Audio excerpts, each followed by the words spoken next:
হৃদরোগের কারণে ফুটবলকে বিদায় জানালেন ব্রাজিলিয়ান তারকা ফুটবলার অস্কার। কিছুদিন আগেই তার দুর্দান্ত ফর্মের কারণে অনেকেই তাকে ভেবেছিলেন ফিরবেন জাতীয় দলে।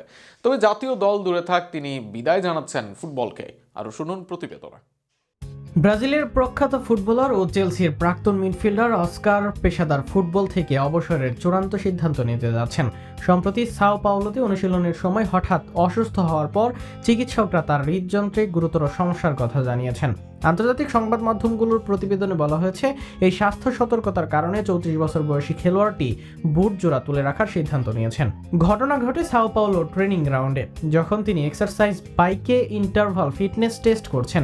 হঠাৎ অসুস্থ হয়ে পড়ায় তাকে দ্রুত হাসপাতালে ভর্তি করা হয় এবং সাবধানতার সঙ্গে আইসিইউতে রাখা হয়। পরবর্তীতে পরীক্ষায় দেখা যায় তিনি ভ্যাসোভাগাল সিনকোপে আক্রান্ত হয়েছেন। এটি একটি শারীরিক অবস্থার ফলে হৃদস্পন্দন ও রক্তচাপ হঠাৎ করে বিপজ্জনকভাবে কমে যেতে পারে।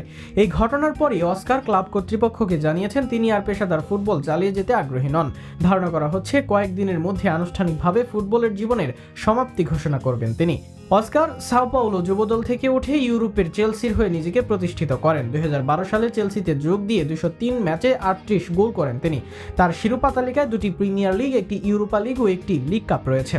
চীনা সুপার লিগে প্রায় 8 বছর খেলার পর গত বছর তিনি নিজের শৈশবের ক্লাবে ফিরে আসেন। তবে মেরুদণ্ডে চির ধরা পড়ায় সেই মৌসুমে খেলার ছন্দ হারান তিনি।